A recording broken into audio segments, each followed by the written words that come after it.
Insights from the world's best medical minds. You are watching TheRightDoctors.com.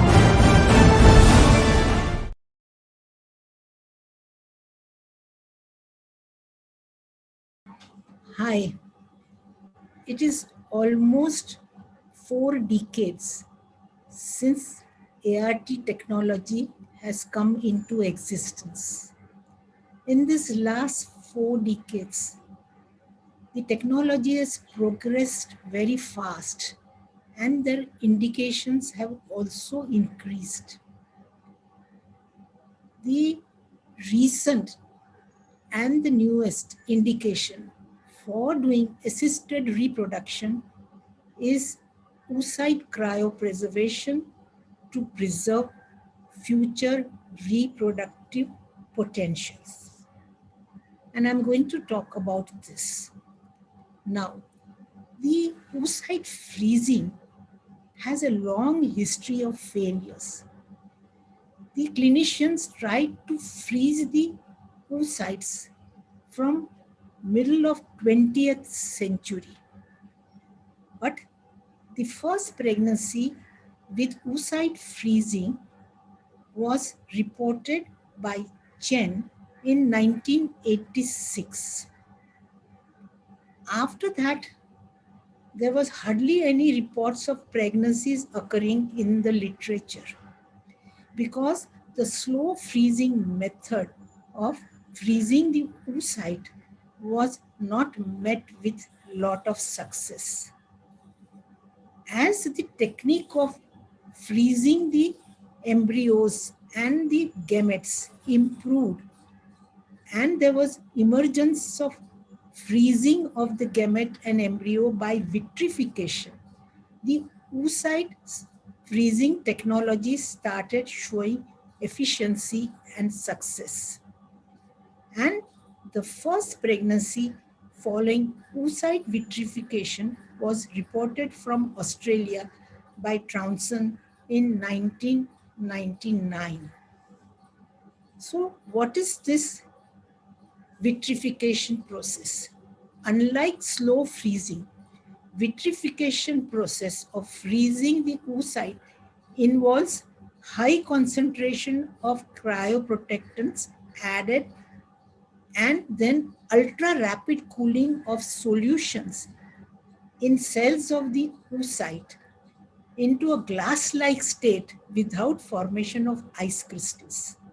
Now, this is giving a very good freezing and warming success rate about the oocytes. And with the improvement of the freezing and thawing of the oocyte remaining intact, gave use of these frozen oocytes for clinical indications in IVF. First, it was introduced for IVF with egg donation program. Because when the donor's eggs were frozen, it was like forming an egg bank, like we have sperm bank. And that gave a lot of choices in selecting of the donor. There gave a lot of flexibility in timing of pregnancy, and it potentially reduced the cost. Now, when it was found over a period of time that by freezing and warming the oocytes, if the pregnancy occurred, there is no harm to the perinatal outcome and there are no obstetric complications, then this oocyte freezing was applied for other indications of IVF procedure. Like if in some situation when the patient was undergoing IVF and the partner could not give sperms or he was not available due to illness also, then the wife's oocyte could be frozen and later on fertilized and used for the transfer. In some countries, there were restrictions for egg freezing, especially in Italy. They don't allow embryo freezing. So the extra oocytes were then started being frozen, autologous egg bank. started taking place. Sometimes some patients for religious reason didn't want embryo to be frozen. They thought that's life and they should not be frozen. And they wanted the eggs to be frozen instead of the embryo. So it started being used. Now, the fertility preservation, IVF for fertility preservation only is done in last 2 decades. The idea was conceived to protect the reproductive potentials of young girls whose embryo, whose fertility was threatened because of medical conditions, like women with cancer undergoing chemotherapy or radiotherapy or undergoing oophorectomy operation. Even sometimes women had benign disease like ovarian tumor or a ovarian endometriotic cyst, ovarian cyst, and who would require surgery. And they were also threatened to go into premature ovarian failure. So these are the women where the clinician thought that their fertility can be preserved by freezing the oocytes. So later on, they can become pregnant following whenever they wish to. So then slowly the indications for the oocyte freezing improved.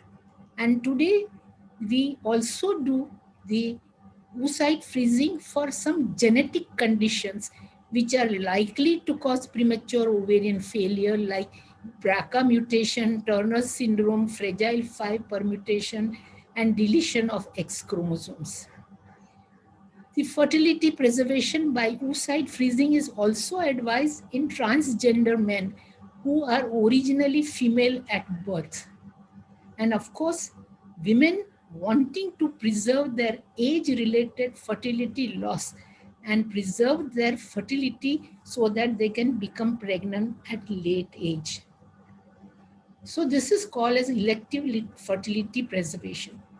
So elective fertility preservation to postpone pregnancy and to prevent age-related fertility loss is considered as a great step towards assisted reproduction. It is considered as a revolution in giving autonomy to women in her desire to become mother. The potential role of fertility preservation in modern societies considered similar to the effect of availability of contraceptive pills in the olden times. So women can have babies when they want and they can prevent when they don't want it. So what is the advantage of this reproductive autonomy? Women can organize their education and work. They can build their family with less pressure to have a child when yet not ready. And they are not ready sometimes psychologically, socially, or situation-wise. So they are not then pressurized that they should become pregnant. And it gives equality among men and women due to lessening of the burden to time loss to have a child. So it is found that all over the world, women are getting married late. There is from Office of the National Statistics in UK, they found that in last 5 years, 5 decades, in UK, the mean age of marriage has increased from 23.8 years to increase to 31.7 years. Now, the critical period that occurs for the when woman's fertility is at its peak is between 20s and 30s.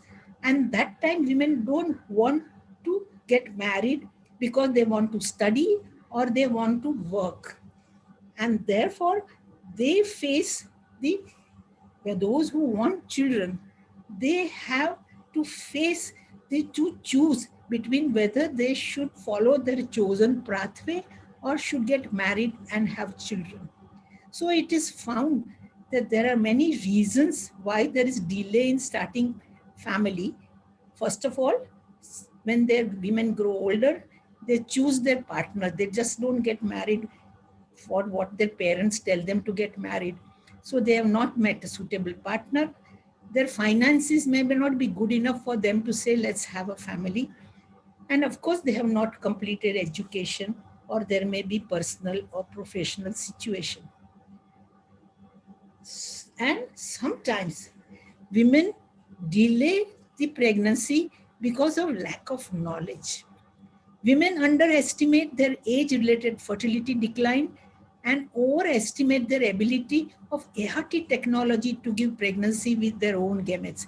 They read the newspaper cutting about all the actors falling pregnant at late age and they're showing their babies and they think they can also have baby with their own gametes. They don't realize that these may be the IVF with egg donation. So most of them present late in life for fertility treatment. And when they present very late in life for fertility treatment, they get a root shock when they find out that they have exhausted their eggs and it is very difficult for them to become pregnant and they may have to remain childless. This causes a lot of psychological stress. And it is said that this psychological stress is similar to the stress experienced by a person who gets cancer. And therefore, many of these women then resort to IVF with egg donation. So it is felt that there is a need for increasing public interest in egg freezing program to overcome the effect of involuntary age-related childlessness. There is a need that employees of the women cover them for egg freezing. There is a need that media coverage should occur with messages designed to develop positive and personal control of egg freezing. And there has to be approval by the society, especially by the relatives, in association with the doctor's advice that the egg freezing should be done for women who want to become pregnant late in life. So in India also, this is being advocated now. I came across this cutting from Times of India about 3 weeks ago or so. So it was saying that now companies are in India also offering medical cover for egg harvesting. So it is a good thing that is happening in India. Now the next question is, how effective is this elective oocyte vitrification for social reason? This is a recent thing that has come up, and therefore the largest data was from Spain by Cobo A in 2016. They reported that in their program, 1,382 women participated and came and frozen their eggs for future use. They were all educated women and they were single and heterosexual. Within those 5-6 years, 137 women returned to attempt pregnancy from their oocytes that they had frozen. Now, unfortunately, majority of patients who had frozen their embryos were elderly patients. Only 1.9% of the girls were less than 30 years at the time of freezing, and almost 16% were more than 40 years in freezing at the time of freezing. In spite of that, they reported 26 deliveries with 31 babies being born. Some were twins, that's why more babies being born. There was another, what these authors also found, that the age of the woman at the time of egg freezing was very important when the oocytes were warmed and used for the fertilization. So it was found that if 8 to 10 mature oocytes were found and woman was less than 35 years, she had 50% chance of becoming pregnant. This was in 2016. And later on, the same center said the chance improved to almost 70% in 2019 because the technology of freezing keeps on developing. But if the woman was more than 35 years of age, with 8 to 10 mature oocytes, she had only 22.9% chance of becoming pregnant. And if she was 40 or more at the time of freezing, we froze 8 to 10 mature oocytes, she had only 3.7% chance of success. So more elder the patient, less chance of her becoming pregnant. There was another paper same time coming from US. This was a Spanish paper. And in US also they reported that age affected the pregnancy rate, age of the woman at the time of freezing. So the authors found that if the women were less than 38 years in age, at least 15 to 20 oocytes should be frozen to give probability of pregnancy of 70 to 80%. And if the woman was elderly, then 25 to 30 oocytes were required to give probability of pregnancy of 65 to 75%. So they noted that early age of oocyte vitrification should be advocated for elective freezing of the fertility preservation.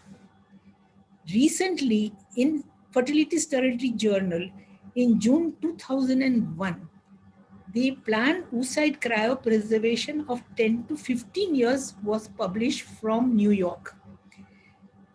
And they had reported of 231 patients who had frozen their 3,250 oocytes for about, they had frozen these oocytes for 5 to 9 years. Now, these after 5 to 9 years, 88 patients, that means came back to take their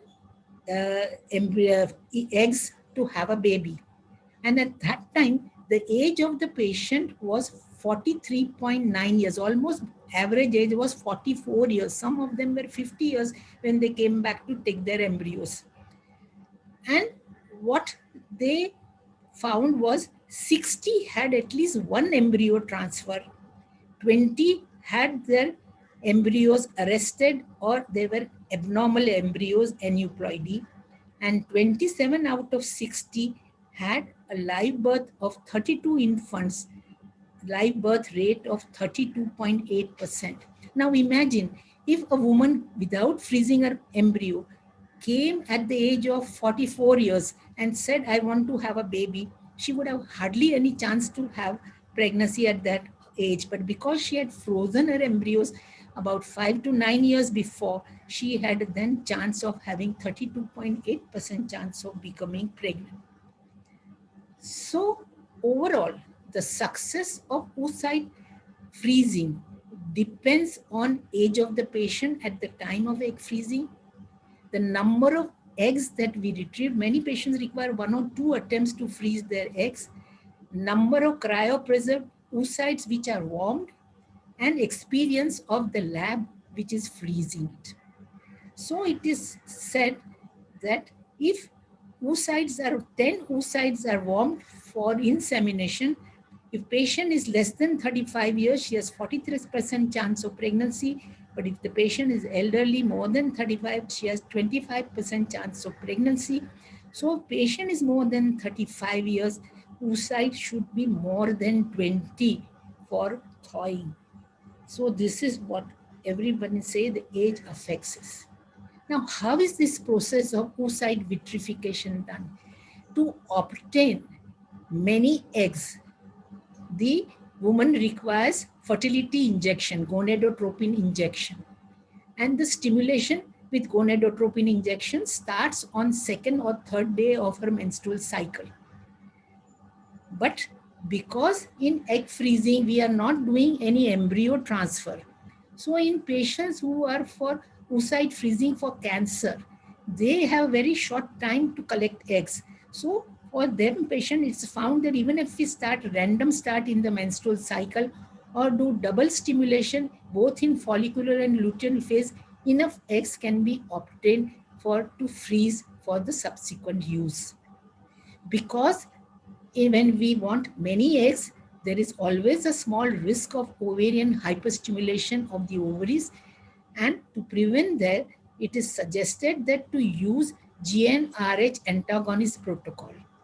And the trigger to mature the egg should be with GnRH agonist, because that also prevents ovarian hyperstimulation. So if these two processes are observed at the time of stimulation, chance of ovarian hyperstimulation goes down. Once the eggs are retrieved and found to be mature oocytes, then they are frozen by vitrification process. How safe is the process? Because most of the procedures involved in plant oocyte cryopreservation are well established, like ovarian stimulation, oocyte retrieval, embryo culture, embryo transfer, and are regular component of IVF, which are well tested as used worldwide for last 4 decades and are regarded as safe. But one must remember that it is a relatively a new procedure, and therefore there is little uncertainties concerning long-term or transgeneration offspring health, because this we don't know, because this is only in the last 2 decades that this oocyte cryopreservation is taking place. What about the babies born by this procedure? From Japan, a 6-year follow-up study of children born from vitrified oocyte followed by ICSI has been reported. 282 patients were given 116 births, 110 singleton, and 3 twin pregnancies. And what the Japanese clinicians have found that the mental and the physical development is equal to the national development data of Japan. So far, the short follow-up is quite, the children are very normal. So in summary, I would like to say that oocyte vitrification provides the highest yield for women seeking fertility preservation for personal reasons. Patients' age at oocyte retrieval and number of oocytes retrieved have very important effect on subsequent live birth rate. And having 10 to 15 oocytes at less than 35 years of age can cause cumulative live birth rate of 40 to 70%. And this has been reported by the largest study from Spain by Coba et al. So oocyte cryopreservation allows women who in earlier times would have faced infertility and childlessness to potentially have a child with her own gametes. One must remember that oocyte cryopreservation is not an insurance policy to secure future motherhood, but a means to boost women's chance of having a biological child at a late age. It enhances women's reproductive autonomy and promotes social equality. Thank you very much. Now, I invite questions from the audience. If you have not understood anything, you are very welcome to ask questions.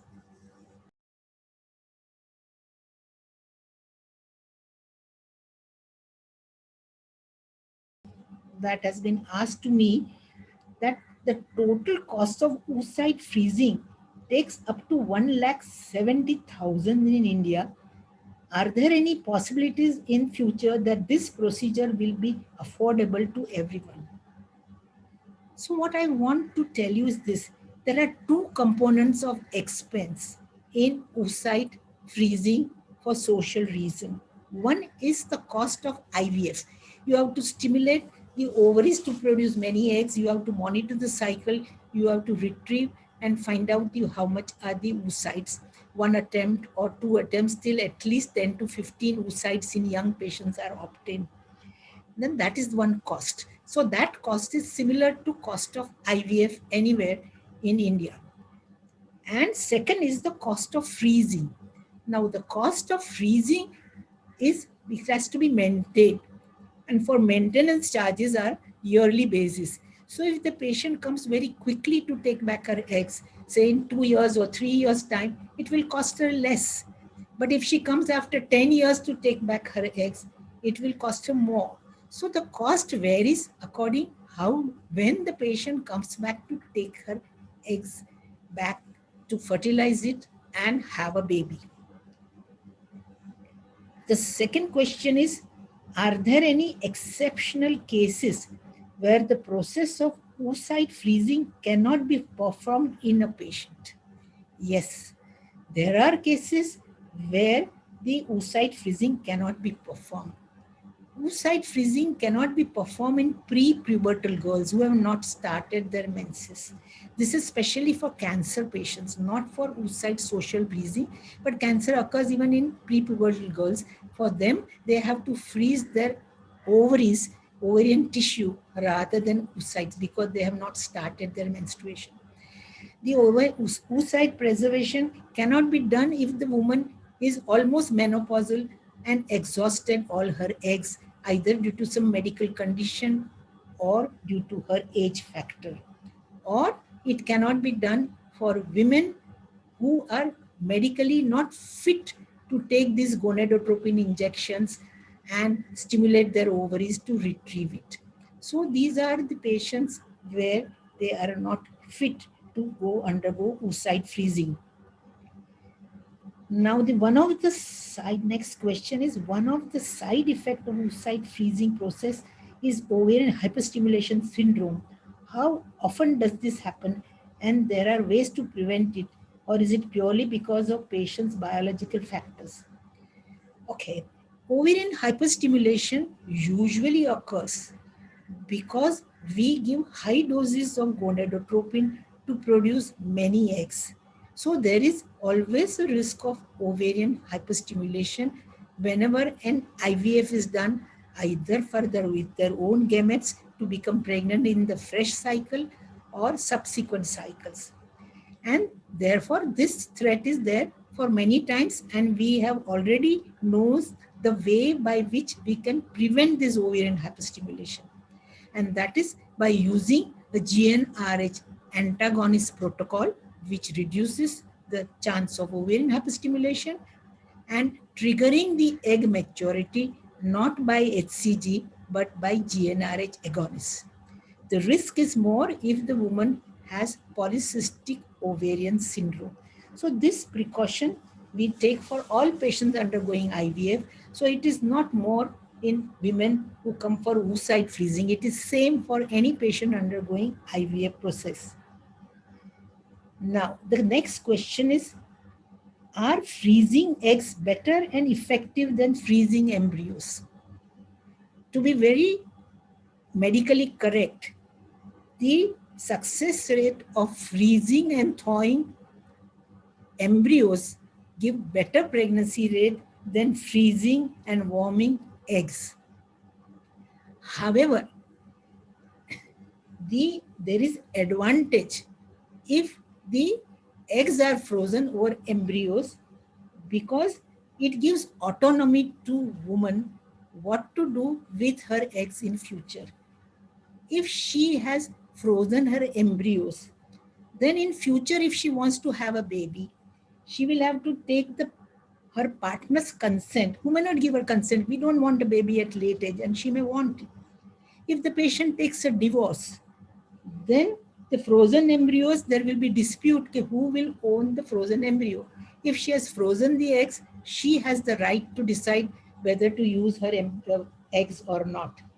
And sometimes personal reasons, like some patients don't like the embryos to be frozen for religious reason, and they want eggs to be frozen. So although the success rate is better with the embryo, it is better to freeze the oocytes for women's autonomy in the future. Now, what are the common emotional and psychological changes that women go through while undergoing oocyte freezing? This is the next question. As I said, that when the woman finds out that she has now missed the boat and her eggs are exhausted, and when she decides to have a child and she cannot have a child and she will have to remain childless, then they undergo a lot of psychological trauma. And it is found out by the psychologists that women suffer from anxiety and depression. They have a guilt and shame built in themselves, and their married life gets disturbed, and the sexual dysfunction takes place, and they are considered same as that which occurs in cancer patients. They get very much stressed out when they find that they cannot have a child. When will egg preservation become more common in India? So we require a lot of rights activists, women's rights activities to propagate and give the public idea that eggs should be frozen, especially for working girls. And when people know, they will always come forward. And therefore, it will come forward, as I showed you the slide, where in Times of India, some companies have come out and said that they are giving the insurance to the women who are wanting to freeze their eggs. So it will come up. Even it in US, to be very honest, I'll tell you, the American Society, ASRM, did not say in their practice guideline that eggs should be frozen for social reason is an indication. And they said it is experimental and it should not be done. It was the Microsoft and Google who came out with lot of hoarding, and women's activists who took lot of part to say it is women's right to freeze the eggs and you cannot refuse egg freezing on social ground. And I'm told that just recently, the government of US has told the insurance company to give money for women who are freezing their eggs for social reason. So what is happening in US, I'm sure will soon happen in India also. Is it important to have long-term follow-up plan for children born through this process? Of course, every new process will require a long-term follow-up. We are right now having only this last 2 decades, this process is going on. So the long-term follow-up is maximum 10 years. And the paper published was, which I showed you, was only 6 years. So what is the long-term follow-up? We still don't know, but hopefully, like IVF, the long-term outcome of oocyte freezing and the baby born through them should be good. What is there? Are there any possible areas of research for further development and less invasive method? Now, this question is for like IVF, because the oocyte are only retrieved by IVF method. The freezing of the oocyte is done by vitrification. So if the IVF research occurs in IVF and we are able to select the good eggs better, then of course the oocyte freezing rate also will improve. Now, does oocyte cryopreservation have a possibility of causing any genetic disorder in the offspring?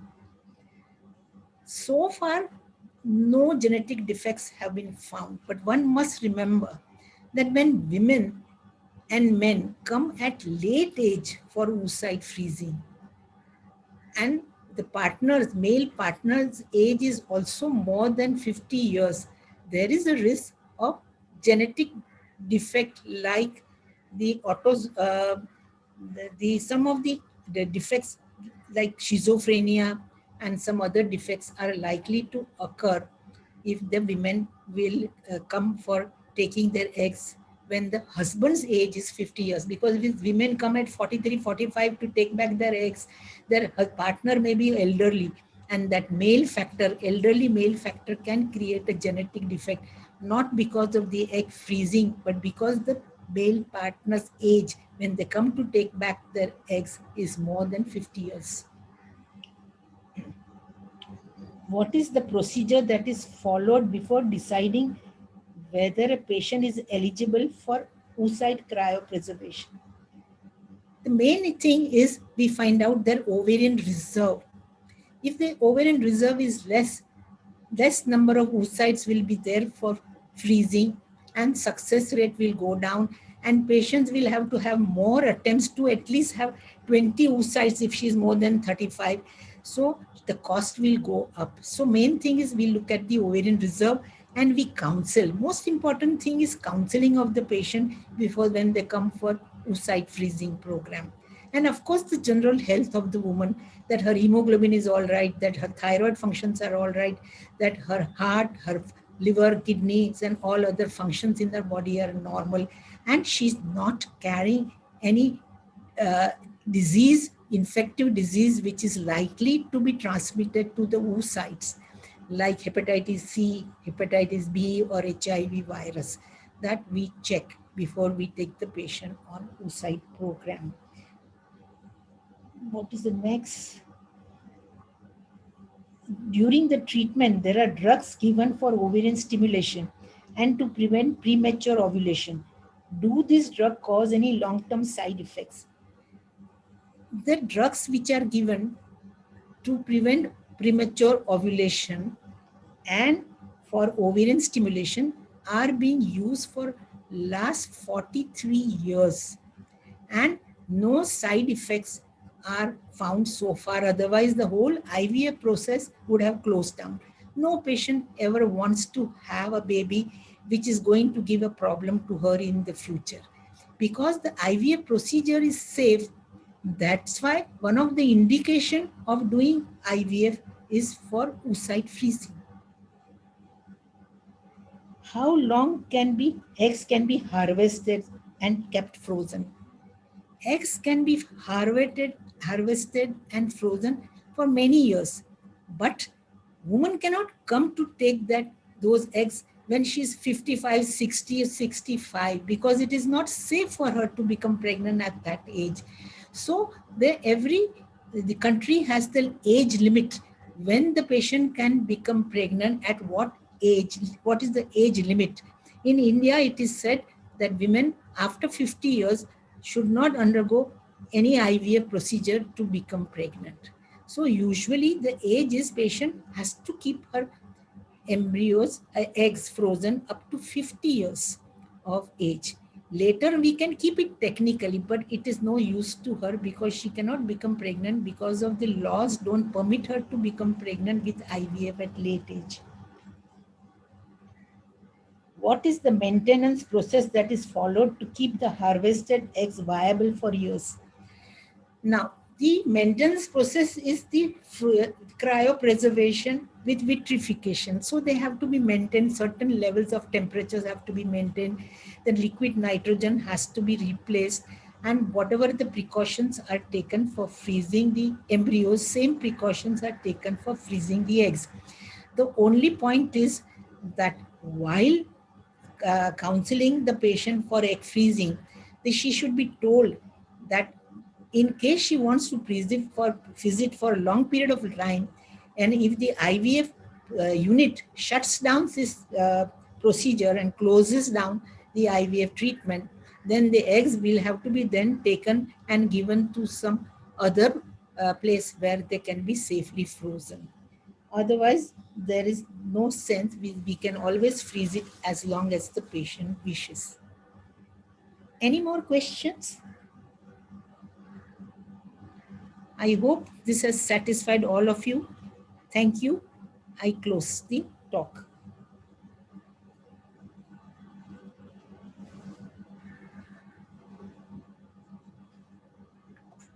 So I will stop share.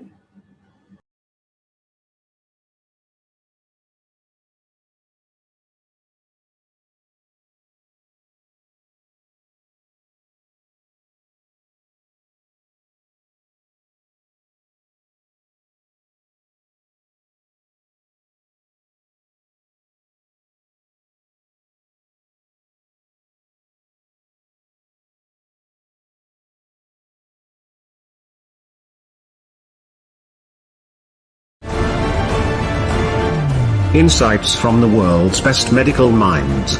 You are watching TheRightDoctors.com.